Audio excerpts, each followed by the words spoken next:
All right, good evening. Welcome to the Golden Glory Podcast, a bi-weekly show that focuses on how the player impacts MMOs in areas of crafting, economy, and conquest. We're all about discussing ideas, asking hard-hitting questions, and highlighting interesting aspects in MMOs. Our focus for the foreseeable future is the upcoming MMO from Artcraft Entertainment, Crowfall. This is episode number 2, and we are broadcasting live on Tuesday, February 3rd, 2015. If you weren't expecting to see us until next week, it's because we decided to throw a bonus episode to talk about some of the new information that dropped this past week. Joining us once again from today's cast is Anres. Hey, everybody. Mike. Hello. Great to be here. And how about Bill? Hey there, what's going on, everybody? And of course, I am Franklin, aka Chief Sarkhan. Now we have a whole lot to talk about when it comes to the economy, frequently asked questions, and crafting, but we're going to save that. Most of that for next week's cast, because we want to focus on that exclusively for those subjects. So for today, our first topic is archetypes. As we've now had 2 archetypes, actually now it's 3 archetypes. 3, yeah, we got 3 another archetypes one. Yeah, have been announced. Fast We're going to and talk furious about our drops. observations on these. Oh, wait, a 4th one has just been... No, I'm kidding. Man, Don't blink. here. So Crowfall seems to be put both race and class together in an archetype. What are the advantages and disadvantages of merging race and class? And what other games do this? Maybe MOBA style? What do you think, Bill? Well, yeah, that's a good thought, because what we've seen so far is, with the race and class combo, seems to, I think, for the typical maybe MMO RPG player, seems a little limiting. Character customization and character creation are always some of the biggest topics, especially pre-launch. When am I going to be able to, see what kind of character customization I can do, and what are my choices, and is it, race locked or gender locked or any of those kinds of things. And so they've touched on those already. So from a traditional perspective, it might seem a little bit limiting. But then again, I think as we learn more about the type of game Crowfall is, I feel maybe that the focus is definitely on the gameplay and the systems that are going to support that, and maybe it won't matter as much. They're still calling it an MMORPG, so that's going to be important no matter what. But maybe it won't factor in as much. I think. But so it could be a different thing. But I think it might be a little, until they say more. I think if some people might be a little bit disappointed in the initial sort of reveal of that. Interesting. For me, when they talked about the archetypes and the race class combinations, I really went back to my roots of RPGs. I was thinking about, how did I roll my first D&D character? It was about, you picked basically your starter, whatever you call it, base class, promotional class, whatever is what they're calling them in Crowfall, and you kind of moved and grew and developed your character into specializations. And as you proceeded through campaigns. And so I see a lot of potential of bringing that kind of background and philosophy into an MMO a little bit more than we've seen traditionally. It's not, you're not rolling a quote-unquote specific class out the gate. Yeah, an archetype is a class, but it seems a little bit more flexible to me. That's my opinion. Yeah, very true. I think too, because the idea of combining both the kind of the class and the race together, calling it an archetype. When you play an action role-playing game like a Diablo or Marvel Heroes, it seems very natural and normal. You pick a character, you're that character, you kind of have their abilities. In an MMO, it does seem strange, because the whole idea of an MMO, it's always been done a certain way. You pick your race, and then you pick one of the classes.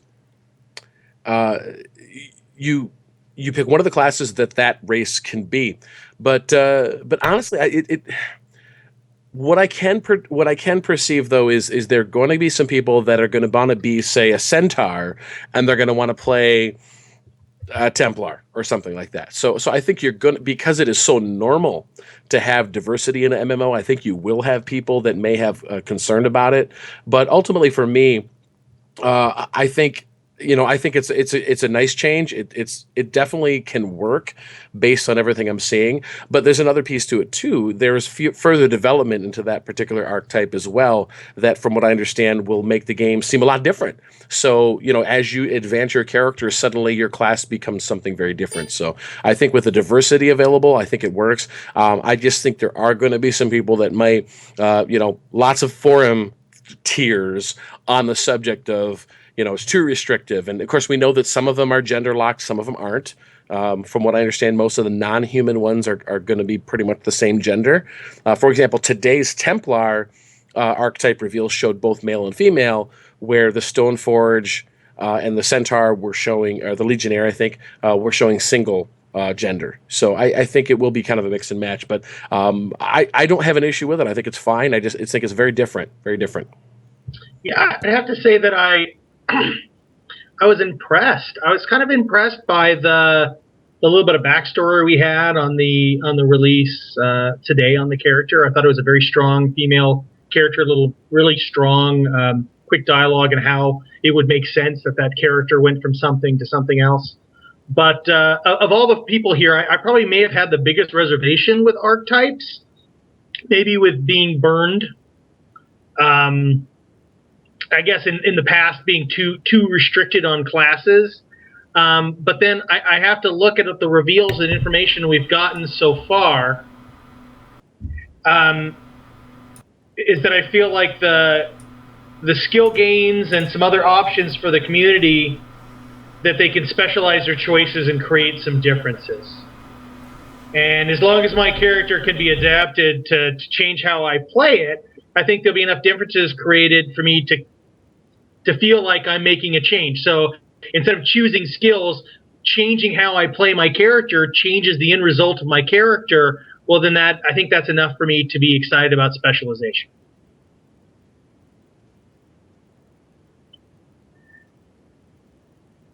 Do you, hey Bill, for each archetype, there's a lot of lore and background. Does anything kind of stand out to you? I find that sort of interesting too, that they're writing some narrative there to sort of help set the tone for the archetype. But I wonder if it has more to do with gameplay or more to do with like we said, setting up the narrative. So I'm not really sure. I think they're definitely trying to get folks into this idea that the Stoneborn Forge Master is going to he's a support role, and he's going to be able to you're going to be able to expect certain kinds of abilities from him given what they've written in the narrative. But I don't know if it's going to be a huge, really narrative driven thing. Today's reveal did talk, and they sort of poked fun at, it's like they do have PvE. They said no raids.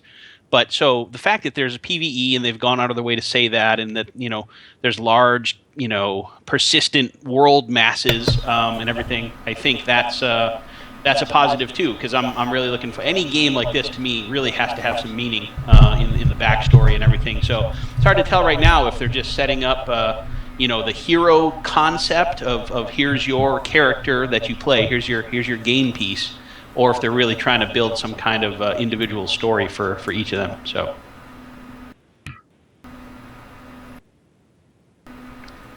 Yeah, I've seen the backstory is laying a lot of groundwork that, so far what we've seen, there hasn't been a really strong PvE aspect to the game that they've been showing. They've been talking about the PvP and the worlds and the rule sets and all that stuff. And so having a backstory on the character helps give some lore to the game. But even more importantly, I think what it allows you to do, as per my previous comment about your old RPG days, it allows you as a character to develop your own lore towards your own character. We've seen that they had a space in character creation where they're talking about where you'd have a place to put that type of information about yourself. And roleplay in the MMOs has really been on the decline for a lot of years. So if if their intent is to try and pull that something out, I applaud them. If it just happens to be a byproduct and afterthought, well, let's just make the best of it. You know what I'm saying? So, anyway. Yeah, but if it is an MMO, so there's there's going to be many more players alongside each other than there is in obviously Diablo, or you're going to see many characters, and will they all really have the same backstory, and will they all that's kind of what I'm having a hard time resolving, the way they're written so far.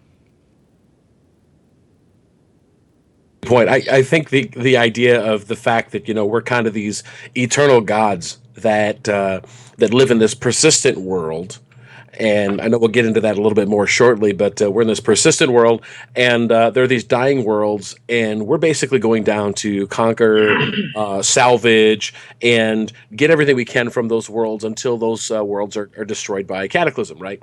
So the concept of writing a story in that context is very unique.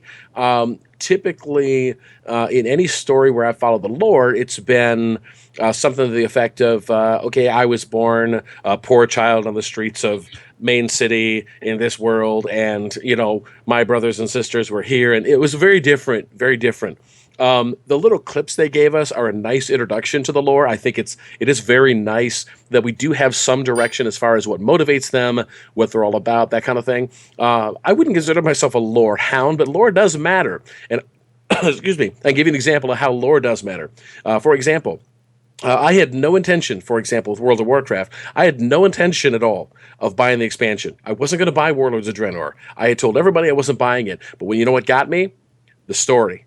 The lore. When I saw the trailer and I saw Grom and I saw these main characters all interacting, it tugged on me in a place I didn't realize was there, but I liked the story. I liked the lore. And so what I'm hoping is that all of this story will all gel together into a cohesive story of the universe that is compelling. That's my hope. Other than that, I'm not much of a role player or anything like that, but I would like to see that lore expanded so it does create a cohesive story. I know it's something that I really enjoyed about WildStar, and it is something that I very, very much hope that we see in Crowfall. And I'm looking forward to seeing more, for sure. God, I guess I'm the contrary guy this evening. So first, let me caveat this. If there's any creative directors that are listening, I think you guys are neat. I think first of all, you end up buying a lot of drinks for us when we're out at parties, and you're a little more social than many of the devs. So I like that about you guys. Please don't allow these next few comments to exclude me from being invited in the alpha and betas that may appear in the future. But, for me, lore is what players, they spend their time reading and digging and stuff when they don't want to earn gold and be rich in game. So, it's like I could spend time tabbing through 4 pages of these quest notes, or I could have already killed the 10 things I needed and ran back over here and turned that in and did another quest. So from a completionist standpoint, I don't have the need to be completionist. I just enjoy being rich. I enjoy being the best at my profession, my gathering, or my thing. And usually there's not a lot of lore related to crafting, and there's sure not a lot of lore related to the economy. So if they decide to put that in, maybe that would hook me into reading the fine print in quest bubbles. But till then, probably not. Expect nothing less. Hide the money in the lore, and Onriz will read it. That's what we got to do. Oh, God. Hide the money in the lore, yeah. Oh, you are too funny, James. You're just too funny. Yeah, I'm not going to tell you where I buried my gold. That's for sure.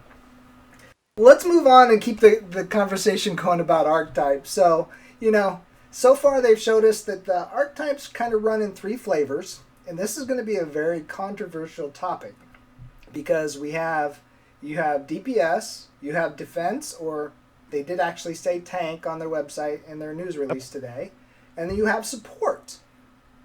And they said each archetype is pretty customizable and you can focus to particular elements that you like to play within a game. But there's not going to be any pure healers. No quote-unquote holy trinity. and this is a hot button topic. What do you guys feel about this?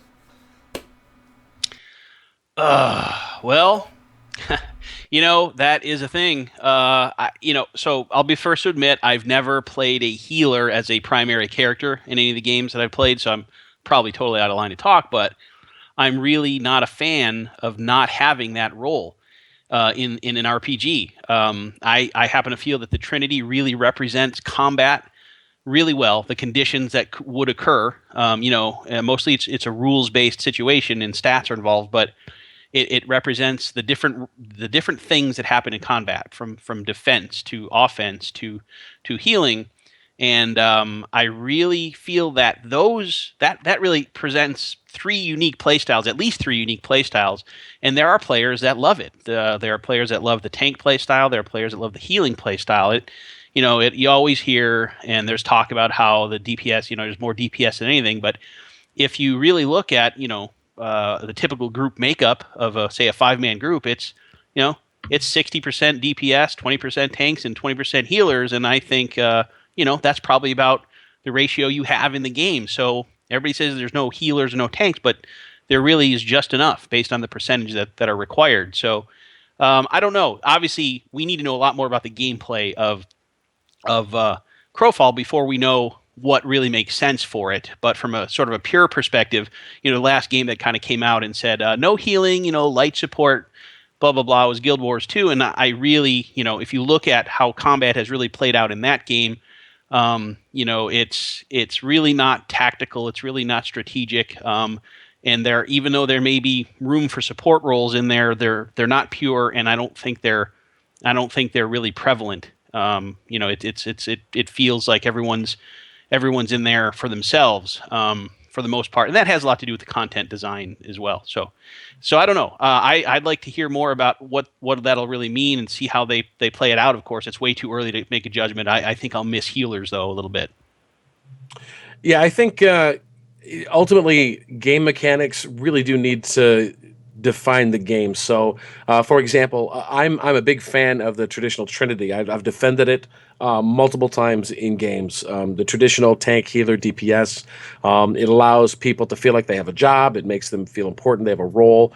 I've seen games where when you don't have those roles, and everyone kind of is a DPS with self heals, that it turns into basically a bunch of people playing solo. Now, what's interesting here is they did use the word tank, and they did use the word damage dealer. Now that's a little bit different than what I've seen. I've not seen that before. What you have is a class or archetype that is tank. Okay, I'm going to absorb damage, and you've got the damage dealer, right? But then you have support. So to a degree, it's kind of a trinity, but they have strayed away from calling it that. They haven't exactly called it that. And then the more I learn about the game, for example, the game, in this particular case, having a dedicated healer was raising the effective health pool of some of the characters. And now you add concepts like collision. You add concepts like unintended targets of spells and attacks. What happens now in a game if you can have a dedicated healer, okay, in the back of a crowd that's being blocked in by tanks, and he can just stand there, or she can just stand there and cast spell after spell after spell, healing everyone up to full, and nobody can get to that character? Is that strategy, or is that overpowered? And from what the developers were saying, is that kind of gameplay just isn't fun. So what they've done is reduced effective healing and made that third archetype more of a support class overall, which we don't know all the ways it can support. We don't know anything about buffs and debuffs and things like that. But it definitely seems as if they've got a different wrinkle up their sleeve than what I've seen before. This is not the, I like Guild Wars 2, but it's not the Guild Wars 2 system of everybody can do everything, and you just kind of swap roles as we go. The boss is attacking me. I need to get tanky now. It's not like that. This looks to be a whole different type of thing. So to me, I kind of give it the benefit of the doubt. I'm okay with it for now. Yeah. See, I'm not a huge role guy. I enjoy playing in guilds, and I enjoy playing games that have, large in-game or even large battle contingencies in it. But I'm on 90% of my time is solo play. Now, even if I'm in a party or a group when we're doing things, I've never been a big roles-based guy because I usually choose a character that allows me to play off hours. Because I play a lot of time. When I travel, I never know if the gang I'm hanging with here are going to be on. So I prefer, huge survivability over roles. And so when we take out the healing aspect, I may be playing tanky just because I have a larger survivability pool for my solo efforts, my sneaking past all of this people doing this huge epic battle so I can go get that damn tree. So I'm really interested to seeing, how does, in past games, I'd play sometimes a healer, but then I'd play as much of a damage dealing healer as I could, just so I wouldn't have to rely on anyone to go do stuff. So Crowfall's kind of got me interested in the concept of, how what does a solo player character look like? Because not every hour of the game is going to be sitting in a group of 40 people trying to accomplish something. So right.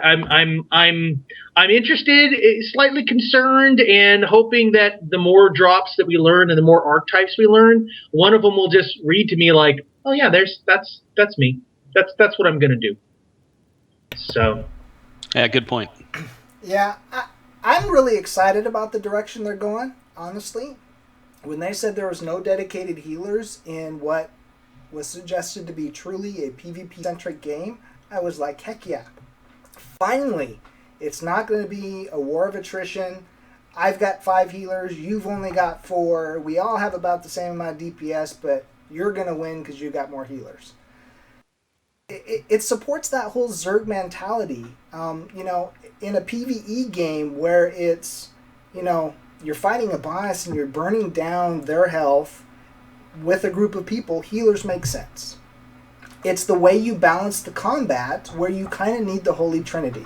But in a PvP sense, for me, having that healer component, now this is completely disregarding support because I think support still needs to be there, but a pure healer just changes the philosophy of how combat is done in PvP.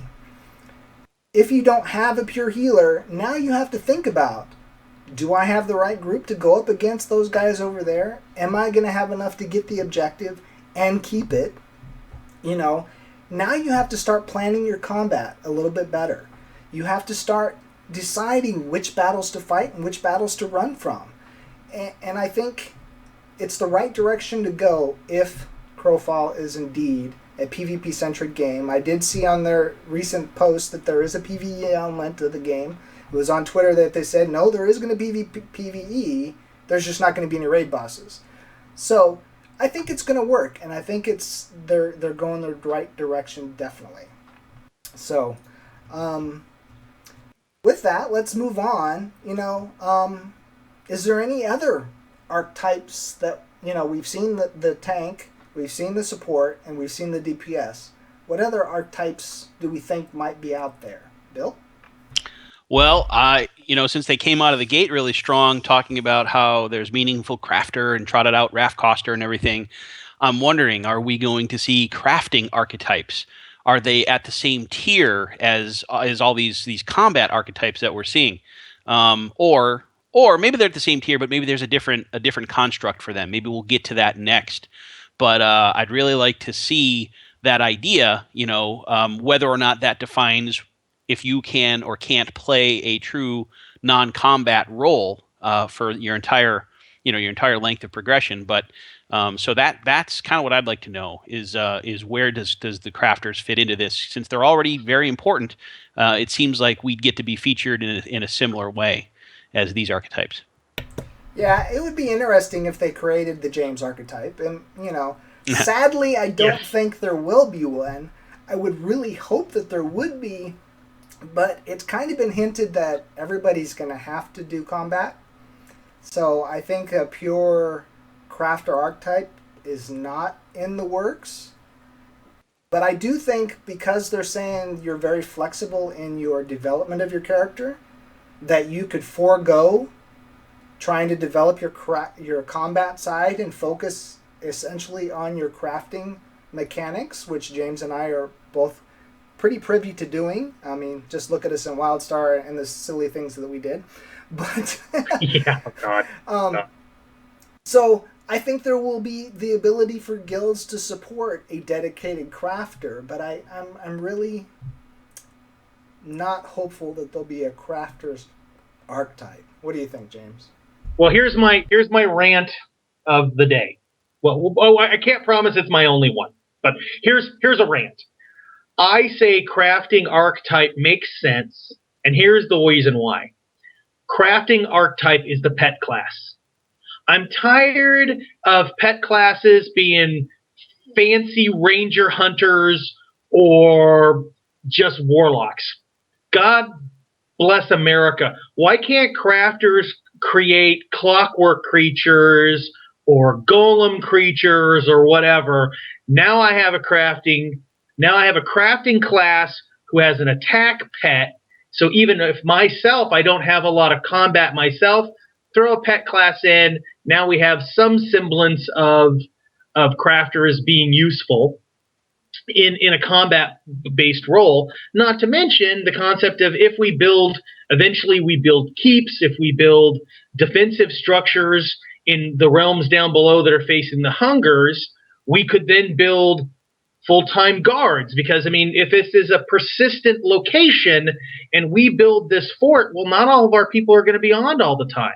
So maybe if we had crafters that can build clockwork or whatever type creatures, I drop a few in, at least our fort has some semblance of defense as our team rolls away. So I think crafting could be an archetype if they decide to get kind of creative about it. In my mind, there's absolutely no reason why a crafting archetype couldn't become in place as long as they gave us the ability to be the pet class. So that's a little bit of rant for me right there. But yeah, go ahead. Well, what I was going to add is I noticed an interesting one that was mentioned in chat. It was Black Wolf that actually kind of put this in. I think in a question mark behind it, but I think it's interesting. What about a crowd control archetype? What about an archetype that is it's kind of like, it's not really support, it's not really DPS, but more of a crowd controller, or even to kind of expand on that, what if it's an archetype that is kind of the assassin, the one that can poison the enemy, the one can slow the enemy? So not a buffer, but a debuffer to the enemy. What about an archetype that specializes in that? What do you guys think about that? I like the concept. I really like the concept. I like the ability of a player. If we're gods that come down off the mountain to affect change on these worlds, you could have one who's covered in blood and gore with a big sword running around in the thick of things, and there's not reason why I can't be sitting on a mountaintop lobbing big bottles of stinky stuff, slowing stuff down the hill on the minions. So I think a crowd control would be interesting. The creativity that I've seen in the previous archetypes, it's a great idea by Black Wolf. I'd be excited to what Crowfall could create if they did. Well, and I would expand on that, James, because you were talking about clockwork crafting. Well, what about a crowd control where the person makes the poisons and lobs bombs and sets up traps? I mean, oh, good. That could be a crafting sub-archetype that does crowd control. I mean, you're building keeps. Somebody's got to build the traps and the pits and capture animals to help fight for you. I mean, there's so many different ways they could take that crowd control and support classes and roll it in if they just get really creative. But how would all of those work in combat? Because you're going to assume that no matter what archetype there is, there's going to be some combat. So let's talk about combat for a little bit, because according to their FAQ, they're going to have an action style that's going to have telegraph systems, player collision, undetected targets with projectiles. Does that mean friendly fire, or does that mean you just won't hit your target? What is it about the action combat? And then you add on the layers of advantages and disadvantages of your character, and how is that all going to play out? For me, action combat is nice in the game for controllers, because WildStar is an action combat. Terra was an action combat. those games seem to me to work a whole lot better if you're playing on a controller. But the problem is with so many different abilities that made it difficult, you know. And I just sometimes action combat made me be paying attention to the ground more than I was paying attention to the combat because am I standing in a cone? Am I gonna have to dodge? And while it made the game feel alive, it also took my eyes away from what I was doing. You know what I'm saying? So, what do you guys think? Yeah, I tend to agree. I haven't been a huge fan of action combat in MMOs so far. I mean, not that it's terrible; it's fun. I had a great time in WildStar with the style of combat. I think that was a really good mix of action and rules based combat. Guild Wars 2 to a lesser extent, but pure action combat. I usually play a melee character, and it feels weird and dumb to aim a sword. It just doesn't make sense. So I don't have a lot of fun with that. When I'm in a sword fight in real life, for example, which happens a lot, I usually pick a target and I attack it. I don't just swing stuff and hope I hit things. Maybe there's some collateral damage, sure, but so I guess the idea that in combat, especially in group combat, so this is where this plays in. How do you, if you don't have a target, how do you communicate the condition of that target beyond, say, its health to members of your group? So if you're trying to play, some sort of tactical, a group attack on a given group of players or a boss, how do you know, like, are there going to be abilities like a curse or some type of damage over time where if one of your party members sees that, they can take advantage because they know one of their abilities will do triple damage when a certain kind of dot is on another character. So how are those things, accounted for in action combat if there's no targets? And and if they maybe it just means they can't have those kinds of abilities. I don't know. So there's a few. It's not the twitchiness of it that I don't like. I mean, I like that. I like video games, so I do like doing that stuff. But I just haven't seen an action combat in an MMO really deliver sort of the depth of a sort of tactical team play that I like to see in MMOs. For me, when I think about real life and holding a sword, and I'm not a swordsman, Bill, so forgive me. I do have a sword. I don't know how to use it.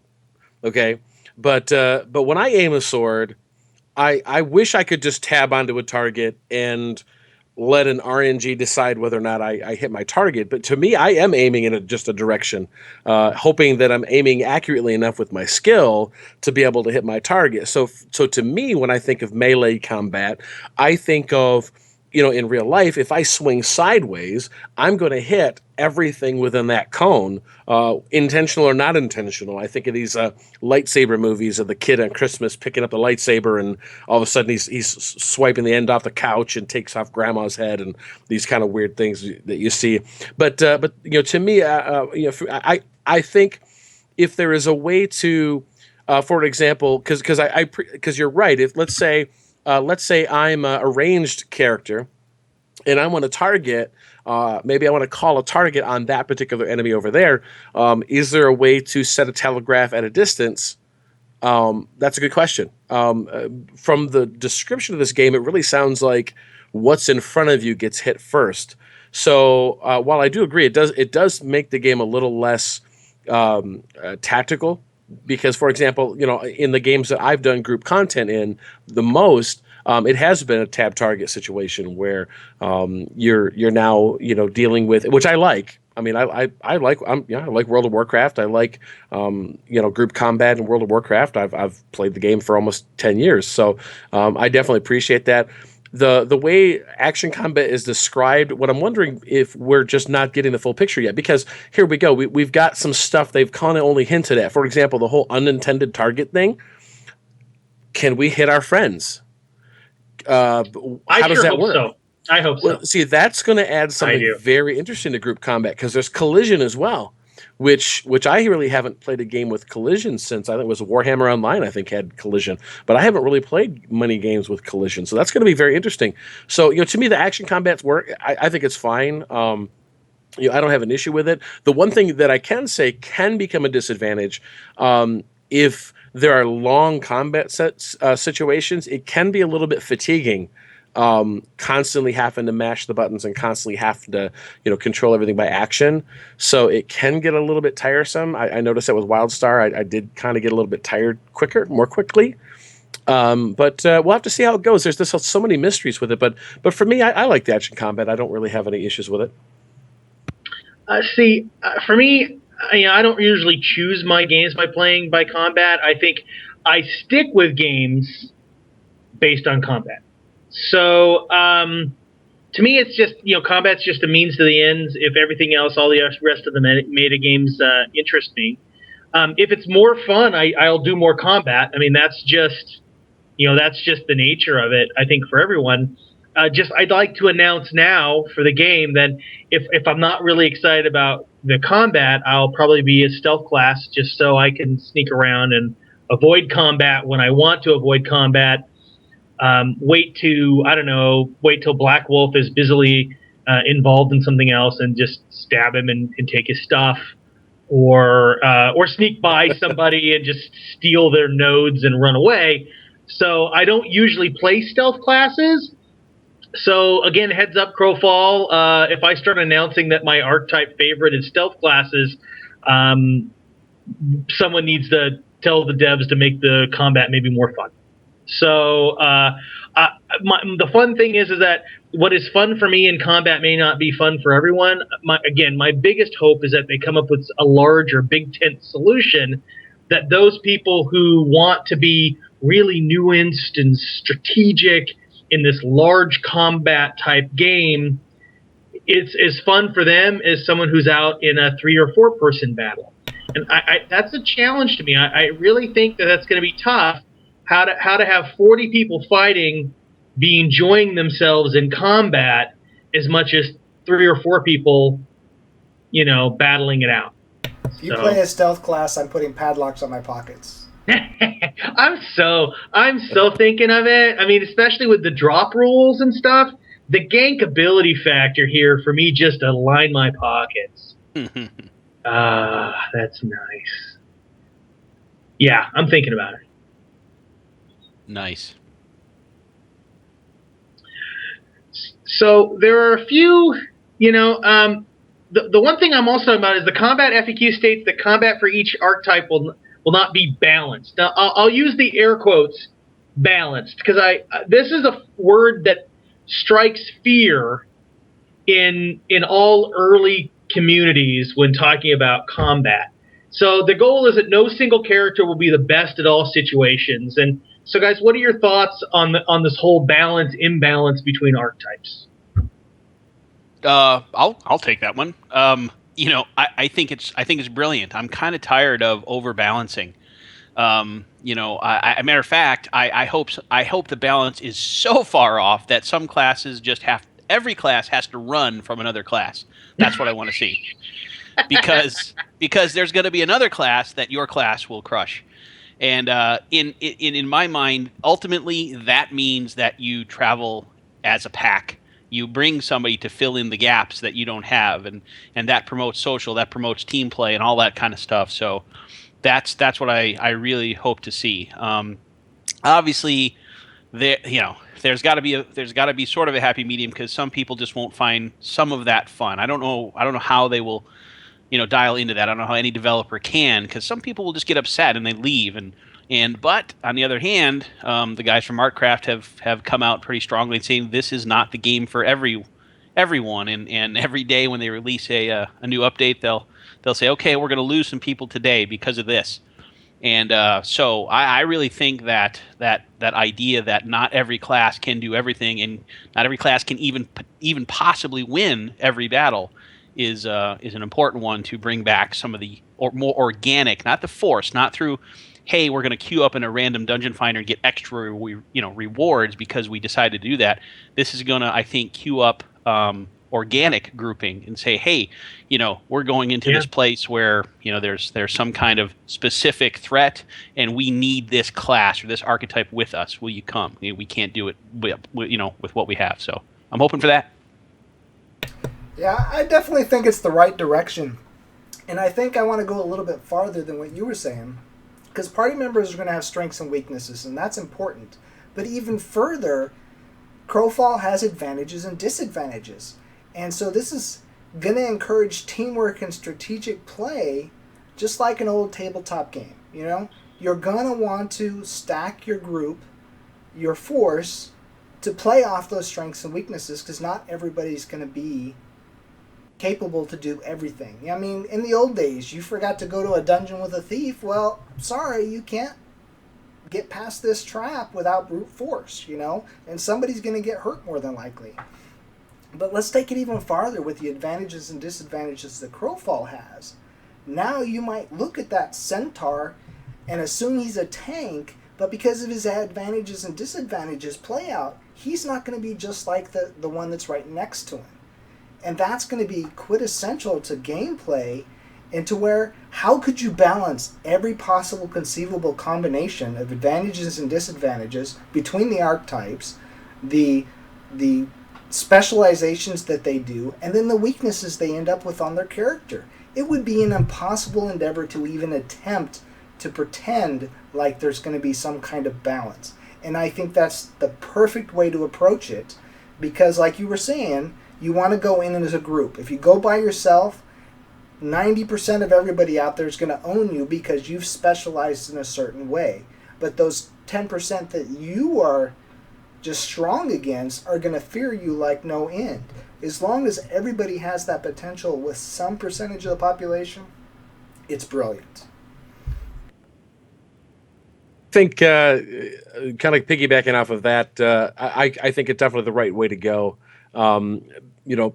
The paper, rock, scissors, where certain classes are stronger against others. I think that's the way to go. I think when you homogenize classes and you make them all balanced against each other in one-on-one situations, every class ends up feeling like they're playing the same. It becomes a boring game. Now, but being that they're right up front saying, hey, listen, this game is not going to be balanced for one-on-one situations, or not balanced for every class to work, basically, there are going to be situations where you're in a fight with an archetype that has a major advantage over you. I am already anticipating the glorious forum posts that we're going to see. They're going to go something like this. I was in the field today, and all I can say is, nerf Legionnaires. Learn how to make your game, Artcraft. And then the next post will go, OMG, learn to play, noob. And then after that, someone's going to try to get the factual. They said they're not all balanced. And then, 3 more people saying, learn to play. And then one other person agreeing with the OP. And then the thread will eventually be locked because somebody's going to insult somebody's mom. That's pretty much the way we're going to see this on the forums. I guarantee it. But in spite of that, again, as I mentioned earlier in the cast, the vision of the game, the elements of the game have to bend to the vision of the game. I think devs can listen to the players too much. I think when you listen to the players too much and you give players everything that they want, I think sometimes you can stray a little bit too far from the game. I think balance continues, as someone said in chat, needs to be a moving target. I think that you're going to see a constant rush to the flavors of the month, but ultimately, I think this is a very, very wise decision not to try to balance for solo, especially in a PvP centric game. There will be people you can beat, but there'll be other people that it's going to be really, really tough. Yeah, I mean, my biggest concern about all the effort of balance is that if there's too much balance, then how will they battle my biggest concern about a PvP-centric game related to, especially how they decide the ongoing dying worlds, is the rolling Zerg. So if everything is too balanced, it almost feel like when Guild Wars 2 jumped out and, there was a rolling pack of 60 people rolling around just capping everything, and then there would be like 2 teams of 5 uncapping everything, and somehow the 10 people still beat the 60 because of objectives and stuff like that. So my hope about the concept of not being balanced but being fair. So a game can be fair and not be balanced. Like you said, if I'm a rogue and I'm not stealthed and I'm just standing there in like light leather or cloth and someone just hits me with a really, really big sword, I died. Now, I have a chance to beat that character based on situations, location, play, my cooldowns, who knows. So a game can still be fair, I think, and not be 100% balanced. So I'm really looking forward to the concept of seeing what their concept of that rolling balance, that movable target, every new release, hell, every new release or change of boons could change downstream greatly the challenges of balance and fairness. As long as the game is fair, I'm really fine with dealing with characters that are more likely to defeat me than less likely. Yeah, interesting. Speaking of fair, there was a good thread in the forums. Since we're talking about combat, brought up about the question about should there be? I'm sorry, I don't have the poster in front of me, but should there be spell reagents and ammunition? Should that be a thing? And will certain classes get off easier because that is or isn't true? A melee character that doesn't have to have magical reagents or arrows. So what do you guys think about that? And this could be a whole show in itself. Do you think that kind of thing is going to fit with what Crowfall is? And do you like that at all? Is there gameplay there, or is it just tedium? I have to agree with you that I think that's going to be a full show on itself. But to touch on it lightly, I think ammunition and spell reagents do need to be a thing. And I think we can balance that with the melee because we've already talked about items are going to get damaged, items are going to wear out, items are going to break. So the concept would be you balance the quote-unquote cost factor of the melee not having reagents and having to keep them up by how fast they're going to damage their equipment. How quickly can they break their sword? Same thing with if you're a bow. If I'm shooting too many, am I going to break the string on my bow and now I can't use it? So there can be a balance in equipment wear to support also having to have ammunition. But like I said, we need to move off this topic quickly because there's a whole show we could talk about all of that. Yeah. So yeah, I just want to say that I don't like it. I don't like it. I don't like the idea of limited That's because ammunition. You're always poor. That's because you're always poor in game. I've never seen a guy put in so much time and be as poor in game as you. I don't know how it happens. There's holes in my pockets, man. Holes in my pockets. That's all I can say. But I hope that it's not a thing. He's always got a shiny sword. That is true. That is true. I hope it's not a thing, and I'll just leave it there. I want churn. I want consumables. I want the crafters to have seat at the tables for the game to be successful, for the hunger to be fought back and pushed back. It's built on the back of the crafters, and if ammunition, if your bags have durability issues and you have to buy new bags because you wore out your bags because you're reaching in your bag too much, awesome. I'm 100% fine with that. Moving on because I could rant if we're not careful. Yeah. We love the on-res rants. But to keep the topics moving, and I think we need to start getting towards the end of our show today, the last thing we really want to touch on is the world rule sets, because this is a hot button topic. And it's probably going to need its own show too. But, since it was a recent release, we want to touch on it, because we've learned that instead of having different shards or servers with exact copies of the world, Crowfall is going to have unique worlds for each of those shards, and they're going to employ their own rule sets. the different advantages and disadvantages of each of those shards and the way they're set up is a really unique approach to this. And I'm hoping that this is a single server philosophy. We're not going to have all these shards and then we're going to have multiple renditions of this. I'm still going to have a server with all these different worlds.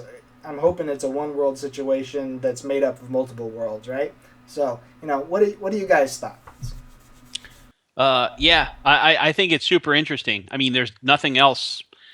I mean, conceptually, there's nothing else like this. A lot of people are sort of comparing it to Eve, this idea that you travel from area to area, low sec, high sec, and, the danger and reward that comes with that. So it's kind of neat, if, like you say, and I'm getting the impression it's a one universe server, and when you travel to different worlds, that's sort of the, it's that's how they, I guess, tell the story of what you're doing. You're traveling to another world, but it may be actually another server, but you're part of the same game world. That means all manners of players, from casuals to hardcore to economists to whatever, can probably find a slot somewhere in one of these areas of the universe. And if it all ties back together, if you can bring rare materials from the dregs back up to whatever other world that's going to be a really cool gameplay. And so I need to know more because I don't understand it. I don't actually play Eve, so this is all hearsay. But I like the idea, and for a fantasy MMO, I haven't seen anything like it. So I think it's going to be great. And with what we learned about today, I believe it was today, these guys at Artcraft got to stop releasing so many things between podcasts. We're going to have to do daily podcasts. But anyway, it's very interesting how they're going to use the world as progression, as a campaign, which will eventually, end, but your character persistence will continue. So it's really cool, and I need to know more, but I like it. Yeah, I hope that the persistent world, the permanent worlds, feel permanent. That there does feel kind of like an Asgard.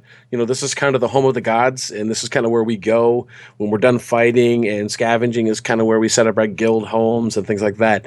I do hope that feels permanent, because some people have tried to use the L word. They've tried to call it a lobby game, and it's really not it. I mean, it's in a lobby game, you're kind of sitting in a lobby, right? And once you find a match, it'll create an instance that you and a few others go into. That's not what this is. For those of you listening that haven't seen the post, basically these worlds are all persistent worlds that everybody goes to, and it's not something that just is created when you find a group. It's not like that at all. So now my question on this is, and of course I think people are going to find their preferred worlds to go to, but what's interesting to me is what about the technical limitations? If, say, there's 5 different servers, and let's say the most popular people in the game saying, "Hey, we're going to go. We are on our way to the infected zone." The infected world, and everybody goes there. Where's the cap? Are there going to be channels? Are there going to be thousands of people there? How is that going to work? I don't know. So I'm very curious about. So to me, my biggest curiosity, outside of all the rule sets and everything else, is technically how are they going to pull this off if everybody decides to go to the same place? So that's really my biggest question I have with it, and we'll have to see how it works out. I feel like I should take off a shoe and start pounding it on the table. Because I've got questions, and these rule sets only create more questions. Now, at least they give me the ability to make assumptions based on how they've set up these rules. So, because certain rules, like Lethality said, you can't carry certain things into certain worlds. Does that mean I can't carry certain ores or certain materials also? So does that mean harvesting on those planets or on those worlds are going to be much more important? Because if I can't take it with you to repair and make you a new sword, I have to build a new sword to be used on that world. So like I put in a chat, imagine all these people showing up naked like, maybe an earlier version of Terminator, not when he got really old and wrinkly. But everyone shows up naked and looking to get the best armor and stuff. So what do I gotta have a storefront on all these worlds, and I have to run out because I can't even take ore in there to build stuff up? Is transportation going to be a big thing now? I mean, am I going to have to hire bodyguards because I'm going to the dangerous worlds where I couldn't take anything in? I've got to fill up on bags for really good stuff and then come back to another one. So, yeah, it's really interesting. I look for more, and I'm hoping that as we get more, we'll start seeing a lot more explosion in the forums for people who are willing to speculate, like what we're doing now, because I really find great interest, and I always get more ideas out of other people's speculation. Yeah, I think it's a very innovative move that they did with this, and I really see that the way they designed this is really going to make PvP meaningful, because as they explained in the Hunger, as you start out, it's all about getting out there, controlling the resources, holding the hunger back, keeping everything under control. And like James is saying, that transportation between worlds, because if you look at the map in the middle there, you got the drags, you got the shadow, you got these areas that define the rule sets in that area, but you can also see that there's multiple worlds within that ring. So is this suggesting that, there might be a couple of different places to go, a couple of different worlds that you have to interact with, and can you freely move between them during a campaign? Because they're talking about these campaigns might be a week, a month, 6 months, even a year on some of these worlds. Is that campaign affecting all worlds at the same time? Or is there different lengths of campaigns happening on different worlds?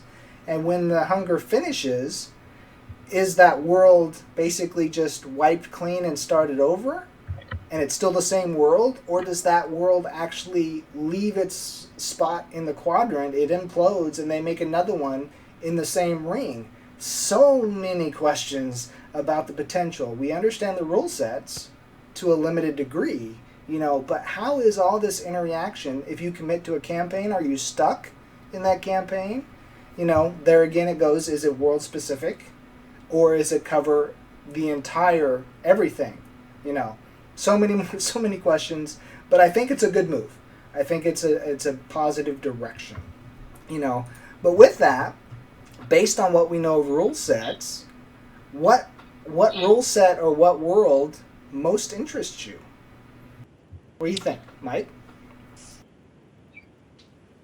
I think God's Reach looks very interesting. The fact that it's kind of designed to be 3-faction space, I think that it could be very epic to have an area that's dedicated to 3-faction, and the fact that they're not permanent. Now, again, we don't know how long they're going to be, and even in the dev post, we kind of talk about, right? Is it 1 week? Is it 1 year? How long do these battles last? We don't know. But the fact that you've got what I've seen in other territorial games is this silly flipping that happens from faction to faction to faction in order to get the scores right. We have to, like in Ion, we had to lose a fortress so that we could retake it to get more points.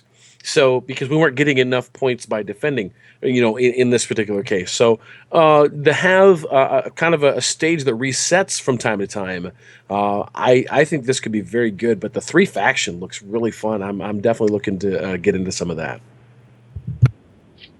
I have to say that not one really jumped out at me specifically because it's still so gray. I do love how they broke it out where it seems to be, well, this is kind of a good free-for-all world, but this, if factions. So there's factions and then these guilds. And so if it's guilds, does that mean guilds that are in the same faction can fight? So it's like as we move down the schedule, we move up and down the spectrum, does the me versus the we matter more on certain worlds? That really interests me. I'm not sure how it's going to play out, but I'm interested from a concept of, which one of those, even though they're not permanent but they're persistent worlds, which one will I make my best money by setting up some sort of shop somewhere? Yeah, I mean that's it kind of for me too with that thought, but that's why I kind of like the idea if we're making the right assumptions here of the dregs, the rush of getting in there and out of there with something that's desirable or rare or needed in other worlds if that's a mechanic.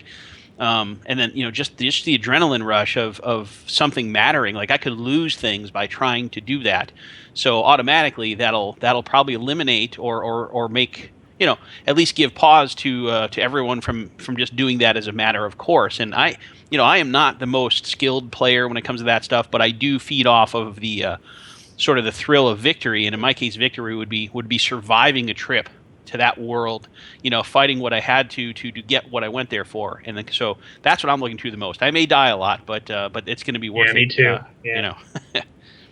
So, Franklin. Sorry, I was muted. So for me, God's Reach really jumped out at me as the one that piqued my interest, and mostly because I was a big Dark Age of Camelot player.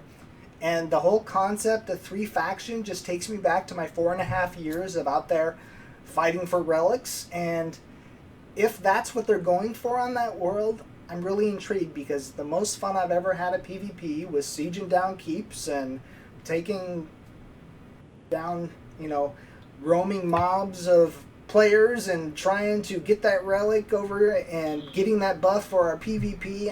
And so when I look at the 3 faction in God's Reach, I'm like, what are they going for there? And then now I think about what they did with the Hunger release. I'm like, there's a lot of potentials there that just really screams, oh, this looks like fun. But without knowing how you move between worlds and all those other questions we already discussed, yeah, it's going to be interesting how this all plays out.